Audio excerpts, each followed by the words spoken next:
You are listening to episode 331 of the Peaceful Mind Podcast.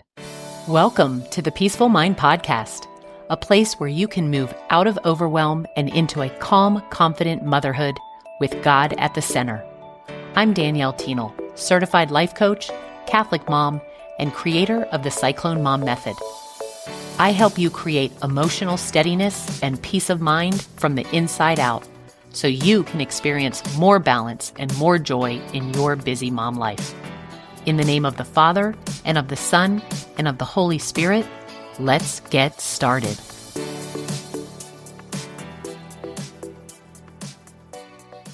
Well, hello, beautiful mamas. Welcome back to the Peaceful Mind Podcast. I'm Danielle. I'm your host, and I have a special episode for you today. I don't do many interviews, so when I do, you know it's something that I thought was super important to help you have more peace of mind in your life. And so today I am joined by one of my clients, Allie. Hi, Allie. Welcome.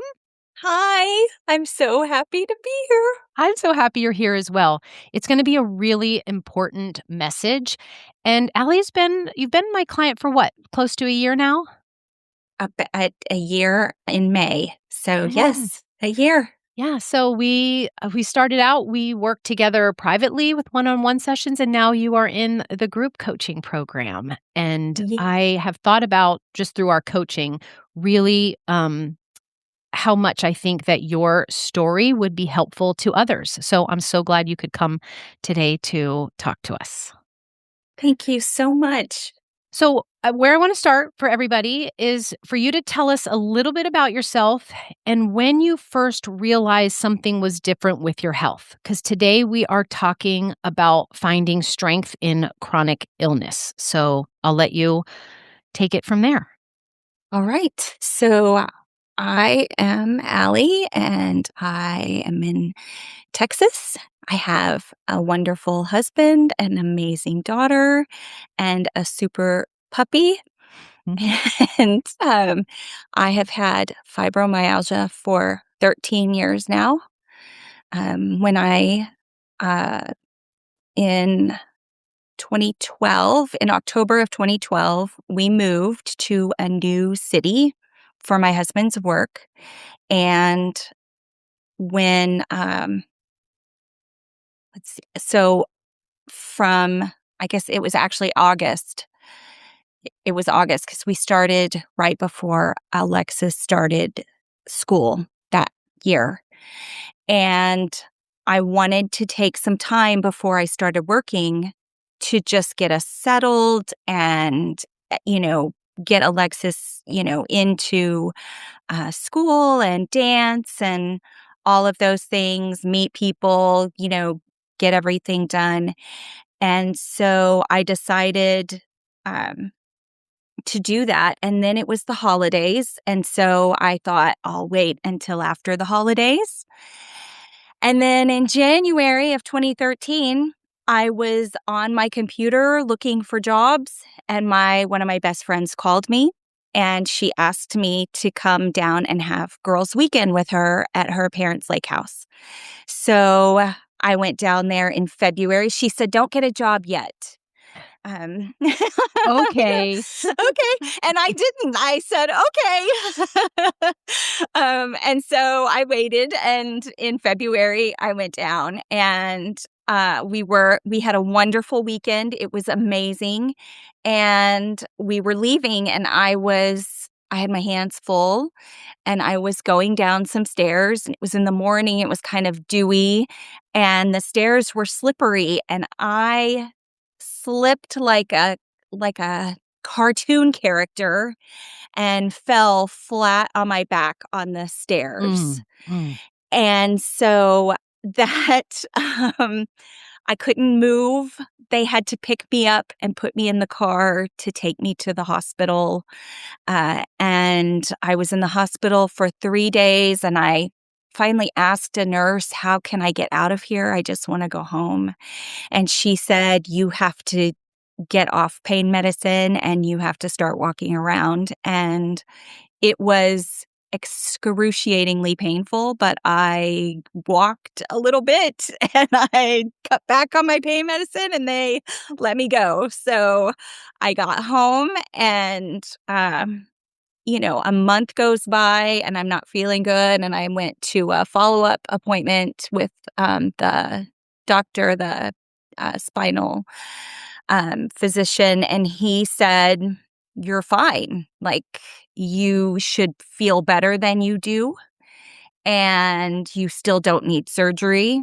I had ruptured 2 discs in my back. But at a month, he was like, "You should be feeling better than you are." So, like, physically on what the X-rays or whatever shows that it's healed or you should feel better than you were. Okay. Yes, and I still couldn't even sit in a chair for more than 5 minutes. So I went to a pain specialist after that, and he said, "No, I really think you are where you should be for now, but we're gonna put you in PT."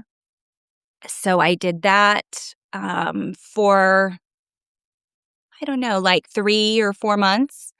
I was getting, cortisone injections in my back, and I just wasn't getting better. I was hurting all over. I was really, really struggling. And my aunt, who has fibromyalgia, said, "I think you have fibromyalgia." And she got it when she was 18, I think, or 20, around there, in a car wreck. She got in a car wreck and it triggered her fibromyalgia. This back injury triggered mine. So she thought, "I really think you have fibromyalgia." And I had seen how she lived her life, and I really didn't want that for myself. And so I And denied Allie, it. for those of us who don't know, could you explain a little bit what fibromyalgia is? Yes. So it is a diagnosis when you have had tests run and everything else comes back clear, but you still have 4 main symptoms, which are pain for more than 6 months, I think is what the diagnosis is, IBS symptoms, uh, sleep, problems with sleep, and fibro fog, which is where you're mentally, um, you just have trouble thinking and putting thoughts together and that kind of thing. Okay. So it's a cluster of symptoms that define what fibromyalgia is. Um, and it is genetic. It's in your DNA, but it's like other things in your DNA. You have to have something happen to make it come on board. Okay. So Interesting. I did not know that it's part. yes. So typically it is, or often it is, a spinal cord or brainstem injury, but it can also be having a big illness. If you have cancer or you get mononucleosis for more than 6 months, I think. And also, if you just have an extremely stressful event in your life, that can also bring it on. It does not have a cure. And they say that there is medicine specifically for it, but there's really not. Everything that they prescribed for it came from something else. But it's really, the prescriptions they give you are to treat your symptoms, not the actual fibromyalgia. Okay. Thank you. That was so helpful. And that you said was about 13 years ago that you've now lived with this. Yes, yes. I got a diagnosis in 2015, which is early for someone with fibro, but it's because I already had established myself with my physician and because my aunt was telling me almost right away, "I think you have fibromyalgia." Yes. Okay, so tell me when about this so when you got the diagnosis of it, and then just tell me about that while let's bring in your while you're also a mom, right? Caring for a child at this time. Yes. So What was that in like? tw when 2015, I got a diagnosis, and I was pretty devastated.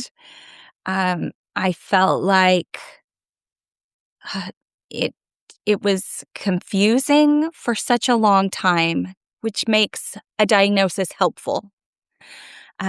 But also, I just thought my daughter is young still, and I didn't want that for her. I didn't want her to grow up with that kind of mom. I wanted to be, you know, so much more involved. And I was at a place where it was really difficult to do so many things.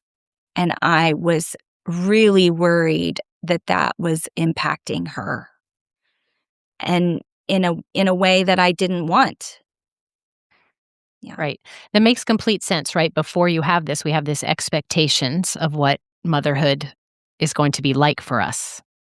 What Yes. after this, during, from the diagnosis, the journey, when the confusion wasn't there, maybe it was set in that you had this illness, what expectations, what did it look like, the changes in your motherhood? Or what did you have to change in your expectations? I really had to change my expectations and physically doing the things. I wanted to be a PTA mom. I wanted to volunteer. I wanted to go to every ballet rehearsal, practice, and soccer practice, and just everything. And I just couldn't do it. I tried at first, and it was just too much.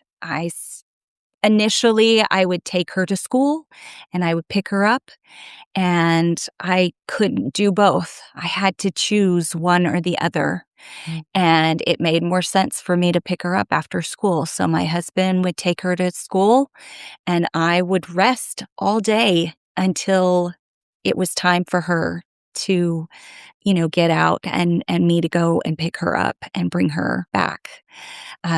I completely At that point, I felt like I was surviving and not thriving. But that time period, I feel like that it was completely normal. Now, looking back, I feel that way, but at the time, I felt like not a good mom. I felt like a bad mom. Hmm. Did your daughter at all, like, was there any, like, feedback? Tell me what you received from her. Well, I protected her a lot from it by resting during the day when she didn't see it. And on weekends, I would do something with her, and then my husband would do things with her, or she would go see friends, you know, um, and not have to see that so much. When she got home, I would, work with her on homework and start getting dinner ready and have dinner, and then rest and do it all over again. And so I protected her a lot. Um, but of course she knew, you know?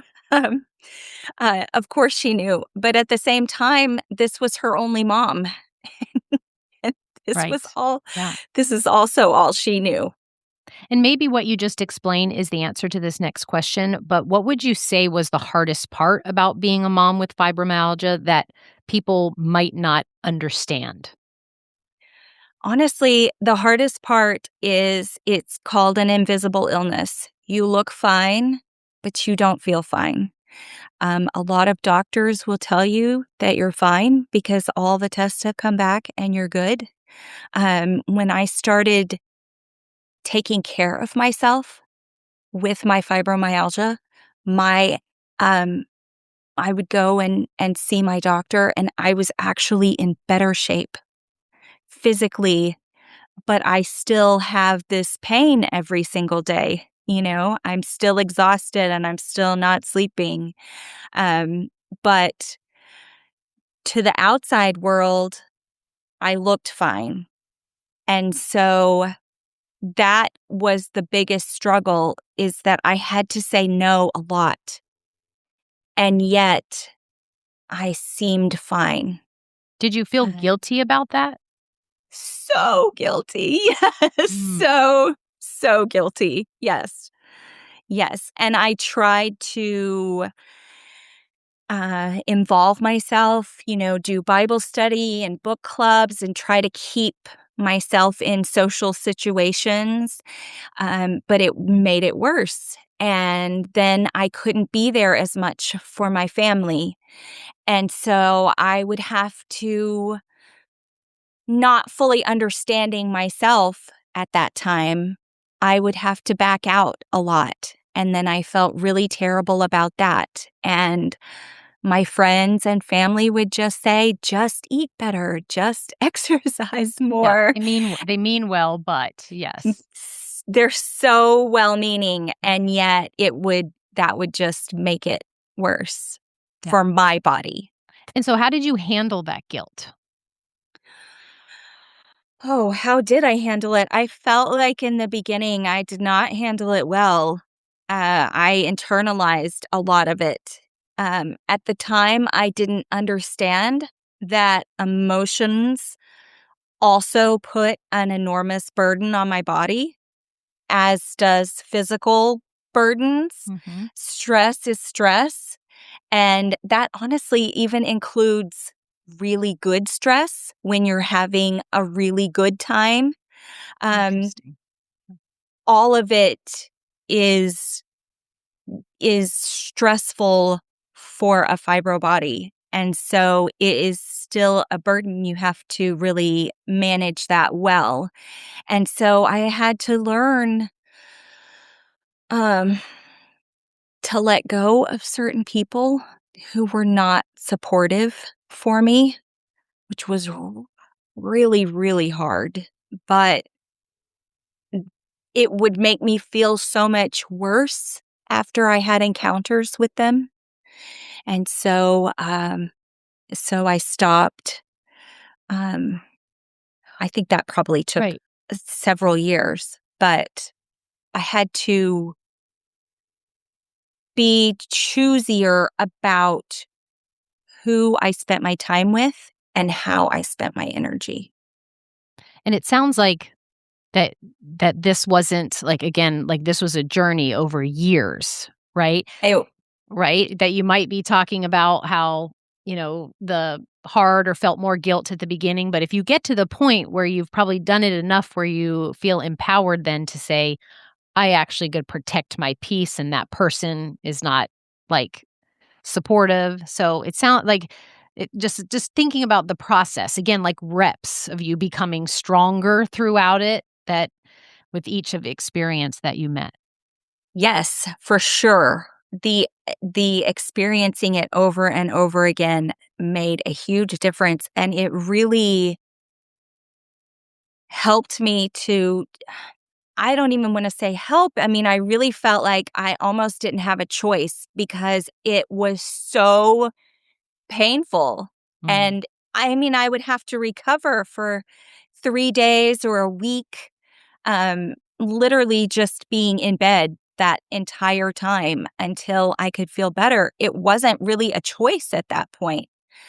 If there's somebody else who might not be fibromyalgia, right? But if they have Mhm. something that they're equating your experience with, just to bring to light so that they can also feel seen, heard, understood.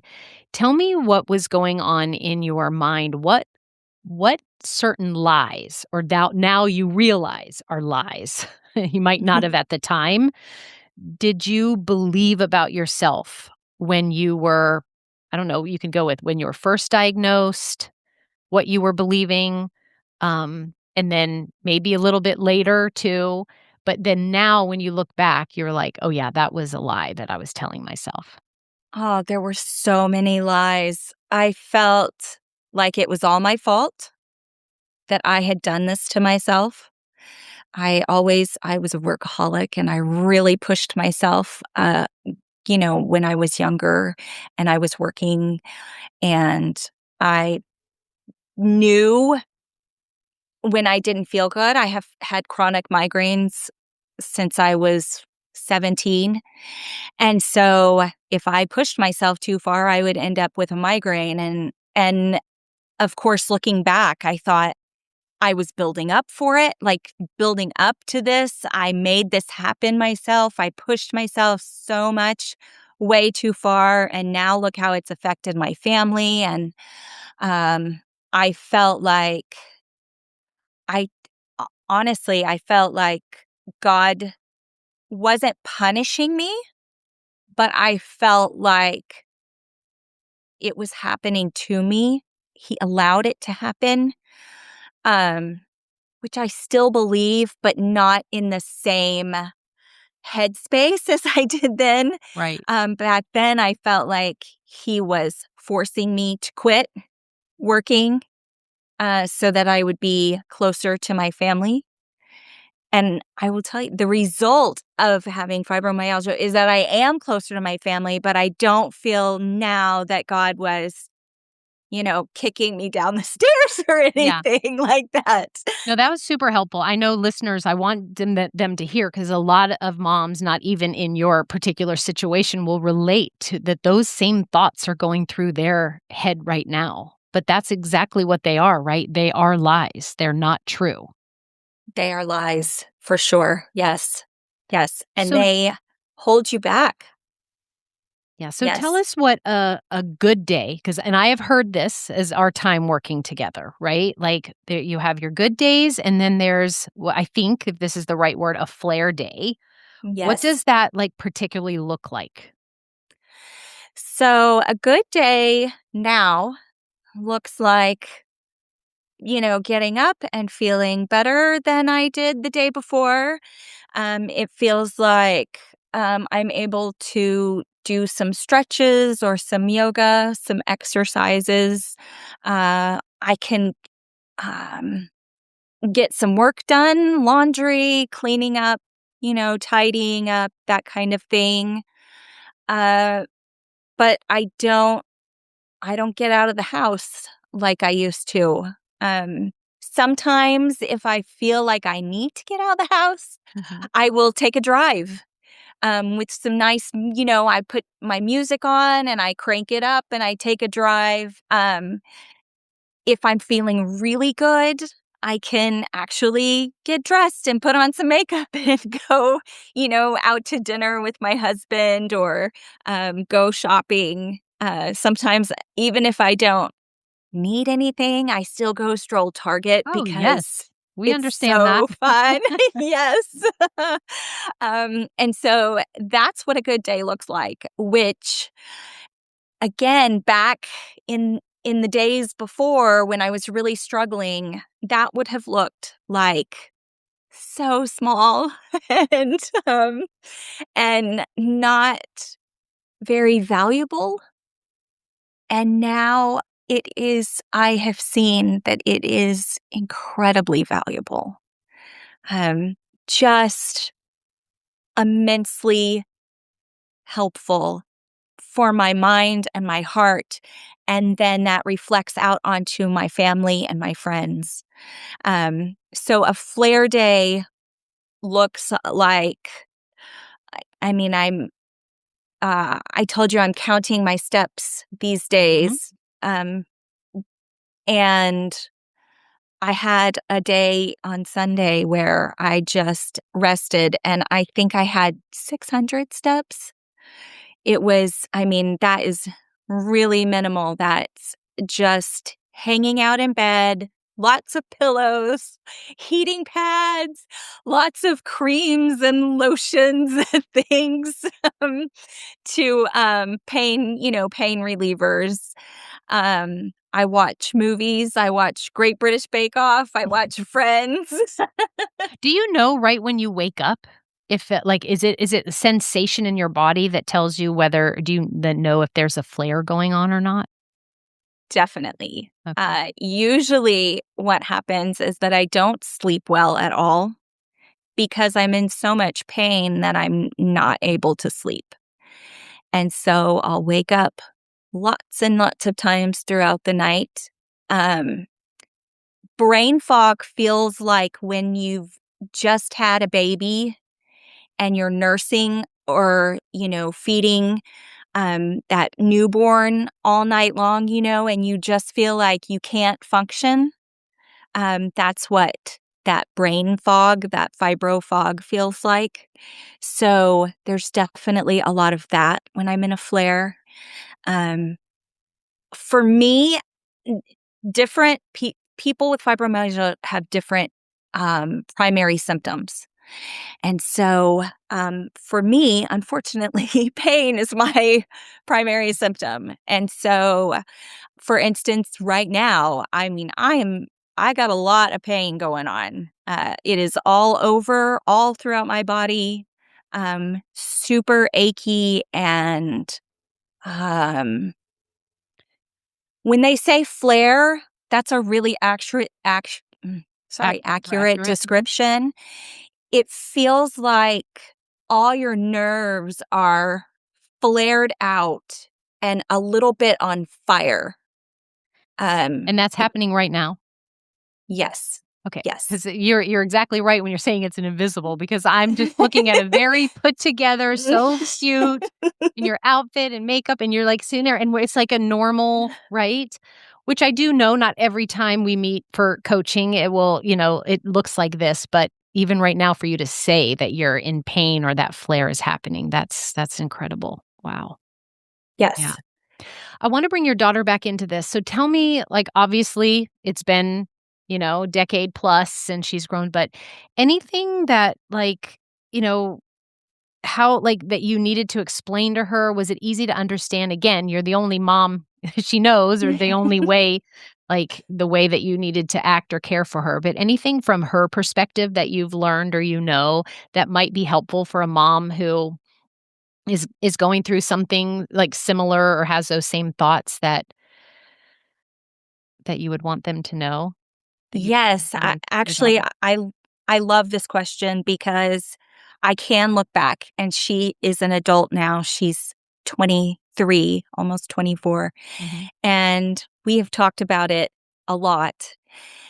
And she has said every time that she would never wish fibro on me, of course, but to have me home and to get to spend all that time with me and to have me as her person, especially right after school. I would pick her up every day after school and we would talk and we would come home and sit and have a little snack and we would talk some more.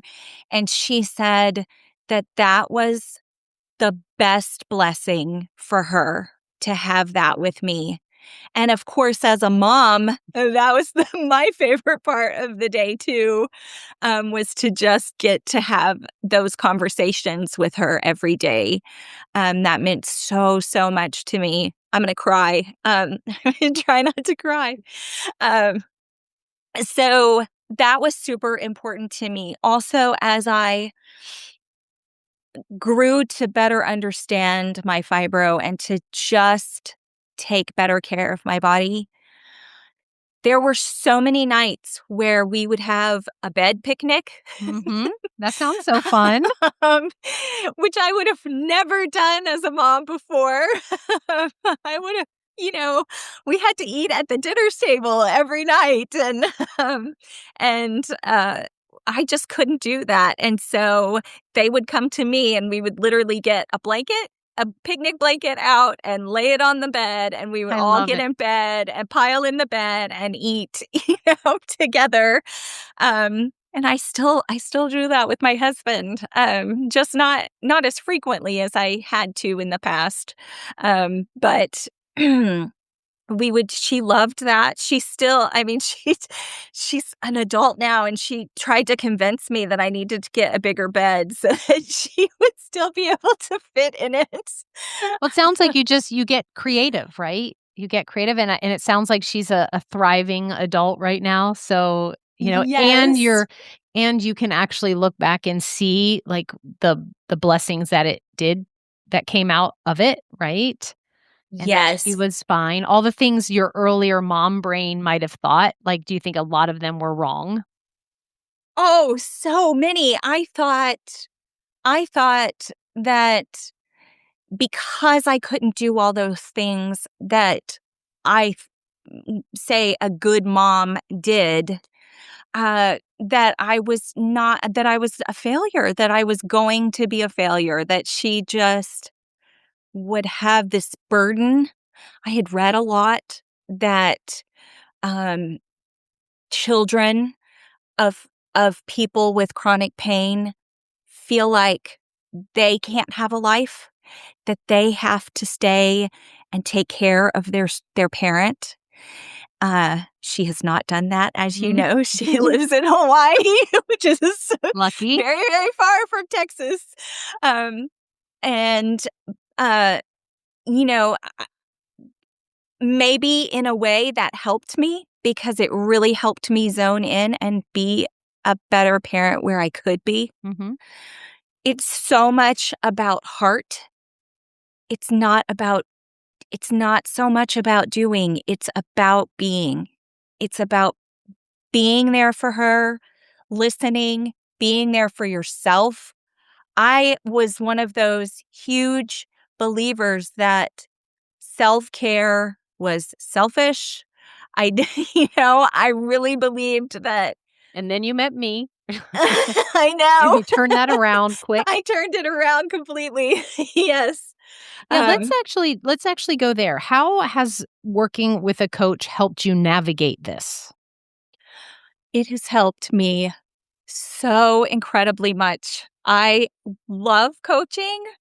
I've had I will tell you, so my degree's in psychology, and when I have gone to therapy for pain management, which helped immensely, but I was still missing something.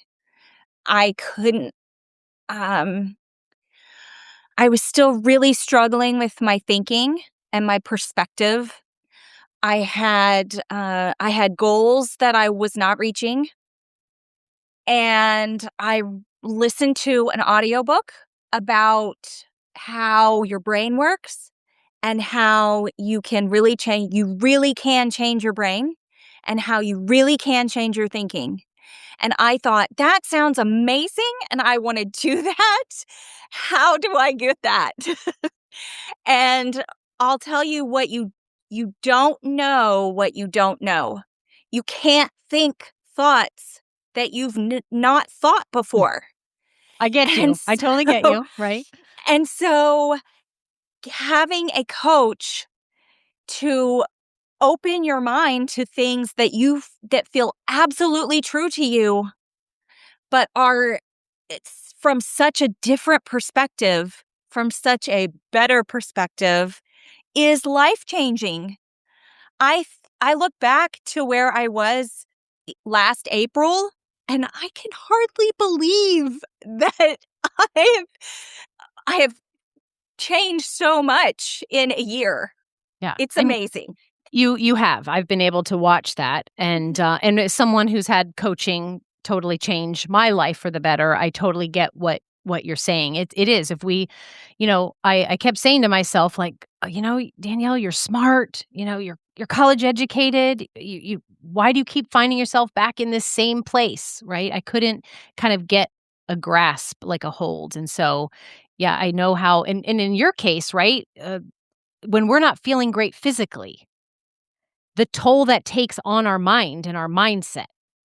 And then it becomes habit, right? When we just like our brains want to focus on the negative, and then this is doom and gloom and this is awful and I'm always going to feel this pain all the time, and it gets locked in a way, right? Absolutely. And Yeah. it's so easy. It's it's honestly, it's normal to do that. Our body and brain chemistry are made to kind of shut down when we're having pain. It's a survival technique. And so it's uh, so hard to get out of that when you're struggling, to you can't it's really hard to thrive when you're surviving. And let me ask you this. I'm curious, because there's all types of coaches, and Yes, there's coaches with that have very specific what we call niches, right? You chose a life coach. You chose me, right? Why did you choose a life coach instead of maybe a chronic illness coach? I chose a life coach because I felt like I had my fibromyalgia pretty well maintained, but I didn't have my life. My thoughts were not well maintained.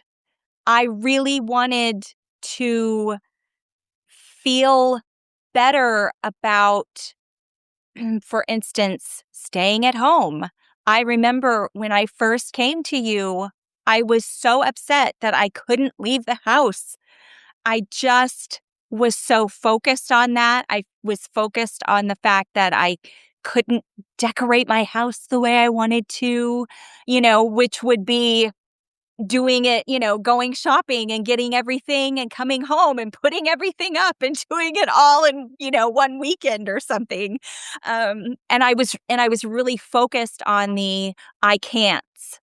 And now I'm so happy. I don't even think about those things. They don't even occur to me anymore. And that is miraculous. Yeah, this is what I love, because even just talking with you today, right, where this is not a coaching situation, that I learned stuff I didn't even know, right? And I didn't even fully understand fibromyalgia, right? And just hearing it from you and your experience. But this is it's so interesting, right? I didn't need to know any of that in order Yes. to help you with all of the other like life situations and goals you had and things. So Yes. And that is the beauty of it. yes. And you're so focused on your fibromyalgia, but you still have a life. And I mean, it has been so, so wonderful. I love it. Okay. Do So, it. If you okay. So if you're thinking I about know doing that I it, could do keep it. going. We could keep talking, but I too do try and know there are busy moms out there, even though, you all can put me on like double speed or put us on 1.5 speed when you listen to us. This is one of the longer episodes. But before we go, I just want to what is one thing you might want other moms that have chronic conditions to know? Oh, I want you to know that I see you and I understand. It is an invisible illness. Even if you're going through chemo or my one of my best friends has MS and she's really struggling right now. We can look fine. We can put on a really good face. But behind closed doors, I mean, we're just really struggling in our minds and our bodies. And I see you and I feel that. And you're not alone. That's the one thing that I would want I them love to that. know the most. Yes. And how about if you went to and you ran into like a newly diagnosed mom who's like grieving the life she thought she would have? What would you say to her? I would say, believe it or not, it does get better. Really had a hard time believing that at the time, but it does get better. It does. Your your pain gets more manageable. Um, all the symptoms are more manageable. They can be managed. But what came out of this is I have better relationships. My relationship with my husband is better. My relationship with my daughter is better. I have 5 friends who I adore, and and I let go of the rest. And I don't regret it at all. I just love them so much. I'm more organized. I'm better prepared in life. Those are things I had to learn, but now I love that. I love that because you can use it in so many areas of your life. And so there are so many things that you can do. That's the other thing I wanted to say is, we just took a trip to Europe, which I never thought I would be able to do. We've been to Hawaii. We did a 12 state, 10-day road trip a few years ago, which was super fun with the family. I can't do those things all the time, but they are possible. And that truly, truly enriches my life and deepens my relationships. Well, I love that, Allie, because you know that there is somebody who's listening who was newly diagnosed with something, and this is going to be so super helpful. And even for you other listeners out there who might not necessarily have a chronic illness, I think you can take from Allie's story and all of her great wisdom that she said today to find a new kind of strength. Or even if it is just that last piece of advice that you're not alone, or that over time you can have a different perspective, or reaching for outside help with coaching to help you create those goals that you want, despite what it is that you might be fighting to get stronger in. So, Allie, thank you so much for coming today. I knew that it would just be an avenue to give peace of mind to my listeners out there. So I so appreciate you being here. Thank you so, so much for having me. All right, everyone, that is the podcast for the week. And until next time, may peace be with you always. Thank you for listening to the Peaceful Mind podcast. If you've been feeling a quiet desire for more peace and steadiness in your motherhood, I invite you to take the next step by scheduling a Peaceful Mom strategy call at danielletenold.com. You'll also find the link in the show notes. It would be an honor to support you at any stage of your motherhood journey.